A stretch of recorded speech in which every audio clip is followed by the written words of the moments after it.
What's up everybody, welcome to a new video. In this one, we'll discuss the guillotine choke of my coach Thiago Abreu. He's a true master of the guillotine and we'll use two matches to study that position. The first one is going to be his fight against Yahya. This was the finals of the Nogi Brasileiros in 2017. For those who don't know, Yahya is a really good competitor. He actually won ADCC, he's a UFC veteran, and also fun fact that he beat Thiago's coach Leo Vieira once. So Thiago had a tough match against him in the final, but he used a really cool guillotine sequence, doing some things beginners might see as wrong, but he makes it work, and I'll explain exactly why it works in this video. So I hope you guys can learn a lot from that fight.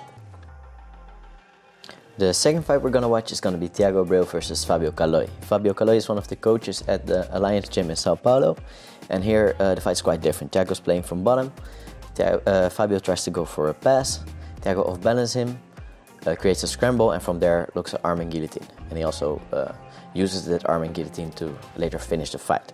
So the setup and the guillotine finish is different, but you'll see that the concepts are quite universal. So what are those concepts? We'll use a three-step plan. First the entry, then dealing with resistance, and then finishing. Those three steps come back in both of the fights. So let's look first at the entry. The guillotine entry can be done in a lot of different ways. In both of the fights, the setup is very different. In his first fight, he actually lures Rany into going for his legs so he can set up the guillotine. What do I mean with that? Thiago's doing some things that might be seen as wrong. So he's keeping his hands far away from his legs, leaving his legs unprotected, leaving an opening for Rany to shoot. Real wrestlers, they would also always use their hands to block their legs. So when somebody shoots for their legs, they're gonna block it and from there sprawl and get a good position. Thiago actually leaves his legs open, so he lures his opponents to shoot, and from there he counters with a guillotine choke. So let's look at that sequence again. He's leaving his hands in front of his body, his legs are open, and he shoots for the double leg, and Thiago manages to lock the guillotine. The second fight, the setup is way different. This is of a scramble. Thiago uses the forward pressure of Fabio to throw him forward, and from there he scrambles up on top, immediately locking his guillotine.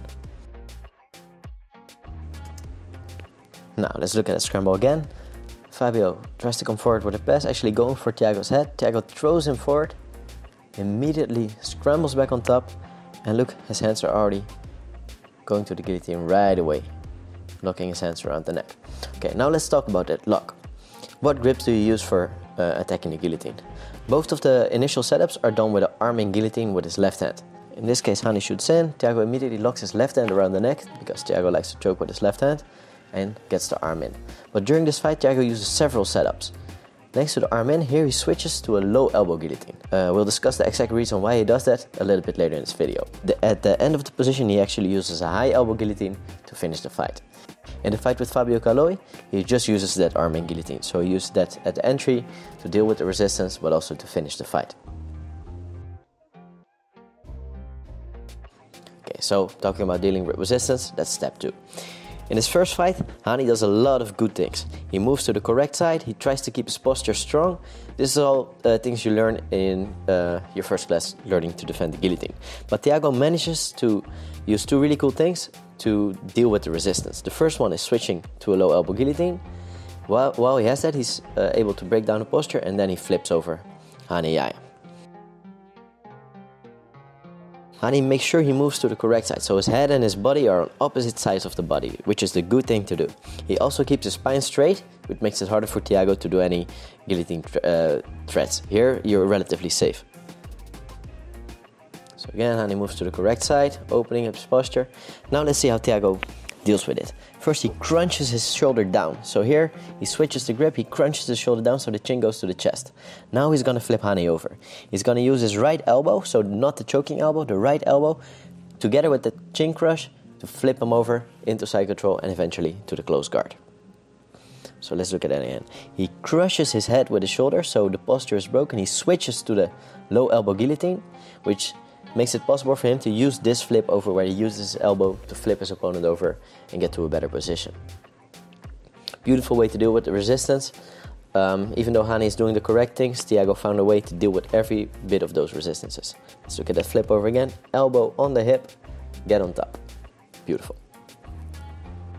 Now the fight with Fabio Caloi. Here there's not as much resistance. Fabio tries to stand up to create a scramble, but Thiago immediately closes the guard, leaving no other escape options. As soon as you close your guard, it's going to be a lot harder for your opponent to escape, especially with a arm in guillotine. There's almost no rotational escapes. Now finishing. Since Thiago is constantly putting pressure on your head, the guillotine is actually being finished during all of those phases. So now in this fight, it only lasts a few seconds before the Rany actually passes out from this choke and the ref has to intervene. So there's constant pressure, crushing that chin into the chest, crushing the head, breaking the posture.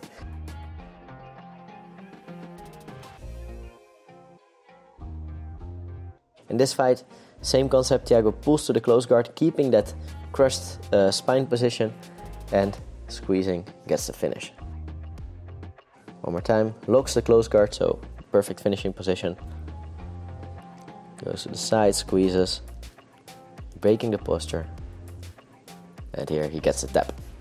Now let's put it all together. Let's look at both of those fights again from the start. Fighting with Rany, he lures the guillotine by leaving his legs open. Rany takes him down and goes to the correct side, keeping his spine straight. Now Thiago will deal with all those problems. So first, keeping the spine straight is being dealt by crushing the shoulder in. Now the spine is bent. From here, because he switched to that low elbow guillotine, he's going to be able to flip his opponent over, using that elbow in a bridge. And now he moves to his finishing position, in this case the close guard, with a high elbow. And Rany passes out quickly. In the second fight, he uses a scramble to get to the position, into his arm in guillotine. Here he chills a little bit, he knows he has the control. And now he waits for Fabio to make a mistake. So as soon as Fabio tries to create a scramble, tries standing up, Thiago is going to get him to a closed position. So here Fabio tries to stand up, he feels he can stand up. Thiago immediately pulls the close guard, leaving no room for escape, squeezes the head, tucking the head in, bending the spine, and getting that finish. Alright guys, hope you liked that, hope you learned something from that. We'll talk a lot more about these concepts, especially finishing from close positions, which is a concept I think is really important in the future videos. I'm also working on an instructional, so if it's out, you'll see it in the description below. If you like this video, please leave a like, leave a comment, subscribe to the channel, and I hope to see you guys very soon.